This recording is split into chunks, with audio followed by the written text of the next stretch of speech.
For more than a decade, the Epstein case has been surrounded by secrecy. Court records sealed, names redacted, evidence missing, but across dozens of lawsuits, criminal investigations, and unsealed depositions, thousands of pages have come out, and when you combine them, you start to see a pattern. This is everything we've learned and everything they still won't show us from the Epstein files. To fully understand the Epstein files, you have to go back to the beginning, long before his 2019 arrest. In the early 2000s, Palm Beach police started receiving complaints that Jeffrey Epstein was paying underage girls to give massages inside of his home, so detectives got to work and started building a case on him. They managed to get dozens of allegations, witness interviews, surveillance, phone records, and evidence gathered from the Epstein mansion. But then in 2008, something very unexpected happened. Instead of facing federal charges like the victims wanted, Epstein got one of the most controversial plea deals in American history. He got to avoid those federal charges altogether and only faced state charges and served a 13-month prison sentence. The issue is, the victims were never notified about this, and in 2011, it was ruled illegal because the victims were never brought into the loop about it. This deal protected Epstein, and the majority of the evidence gathered during this was hidden from the public for years. Since then, Jeffrey managed to avoid the headlines, but on July 6, 2019, federal agents apprehended him at the Teterboro Airport in New Jersey. He was charged with child sex trafficking, and his Manhattan townhome was raided by federal agents. What did they find in that townhome, you may be wondering? Thousands of photographs, binders of CDs and hard drives, a locked safe containing documents, lists of visitors, and a collection of phone books and contact logs. It finally seemed like Jeffrey was gonna pay for his crimes, but then weeks later, on August 10, 2019, he mysteriously committed suicide inside of his cell in Manhattan.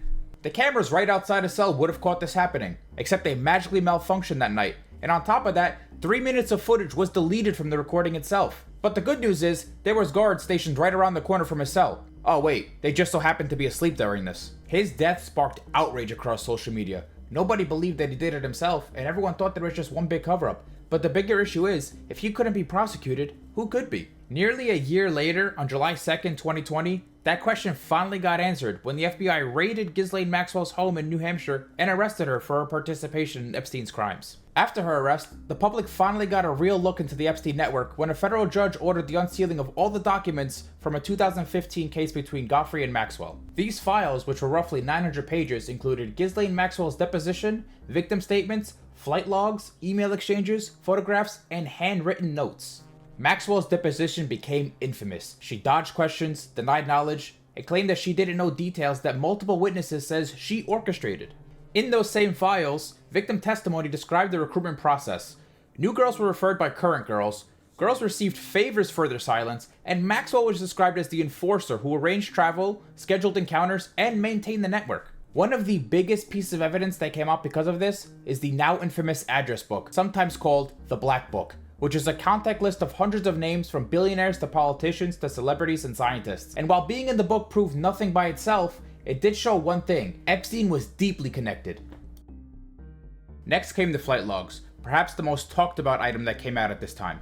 These logs revealed who flew on Jeffrey's private plane, what dates they flew, and what their final destination was. But the downside is these logs have limits. They don't show you why someone was on the plane, what they were doing on that plane, or if Jeffrey was even on it to begin with. The logs did, however, reveal a pattern. Frequent trips to Little St. James, where his island was located, repeated trips with the same assistants, and young women listed as passengers on the flight logs. So now the public saw just how routine and consistent this network seemed to be. Although these flight logs didn't tell the whole story, it proved something investigators were hinting at for years. Jeffrey Epstein's operations were not occasional, they were systematic. During Maxwell's trial, prosecutors decided to release emails between Epstein and Maxwell, and what these emails showed is that they operated this like a business. Some examples of this is when Maxwell emails Epstein about massage appointments. It's written in coded but recognizable language. Another is logistical notes coordinating travel for young women. And lastly, messages discussing recruitment, referrals, and assistance. The tone of the emails is what made it the worst, because there was no guilt, there was no secrecy. To them, it was just logistics. They thought that they were untouchable. Then, on December 29th, 2021, Maxwell got convicted. 5 counts relating to the Jeffrey Epstein sex trafficking ring and sentenced to 20 years in prison. Although Maxwell was in prison, the story was far from over, because people didn't just want Maxwell to go down for her crimes, they wanted everyone involved in this to go down. Fast forward to 2024, during the Trump vs. Kamala election, Trump told people that if he was elected, he would release the Epstein files, and that people deserved the right to know what was actually in them. So if you're able to, you'll be... Yeah, I'd certainly take a look at it. Now, Kennedy's interesting because it's so many years ago. But yeah, I'd be inclined to do the Epstein. I'd have no problem with it. The issue is, after he won the election, he said there were no Epstein files. He said it was one big Democratic hoax, and the Democrats are saying that he's not releasing them because he's in them.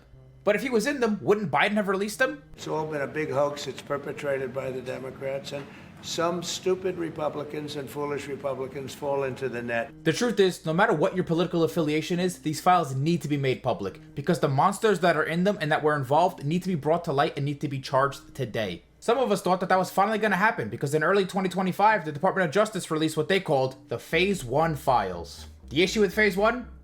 We already knew all of it. All they did was release the address book again, the flight logs again, the masseuses, the travel itineraries, everything that the public was already aware of. That all changed on November 12, 2025, because a batch of emails came out that the public hadn't seen yet. In one of those emails written in 2019, he talks about Trump and how Trump knew about the girls, but told Ghislaine Maxwell to stop. Basically saying that, yes, he knew about the girls, but he did not have involvement with them. In a 2010 email thread between Epstein and an associate, they discuss a meeting in Ibiza with 8 top girls and travels to Paris. The biggest takeaway from these emails is how well connected Epstein truly was. This guy had emails with everybody. Larry Summers, the former Treasury Secretary, Andrew Windsor, the Duke of York, and publicist Peggy Siegel. This guy knew everyone. If you want to see these emails for yourself, all you have to do is go to gmail.world, and it'll bring you to a page that looks exactly like Gmail, except it's all the Epstein emails, everything he's ever sent and received, and you can click all of them and read through. Again, that is gmail.world. Another massive piece of evidence that came out was the birthday book. Epstein received the books for his 50th birthday, and it included notes from multiple high-profile individuals. Some of them included affectionate language and very creepy writing. For every document that has been released, there are 5 more that remain sealed, and they need to be made public now. We need to know what is going on and who was involved. The public needs the redacted victim statements, the grand jury evidence that still remains sealed to this day, the intelligence agency files that never got released, property security footage, visitor logs from the private home. There are so much that can be released, and they're just choosing not to do it.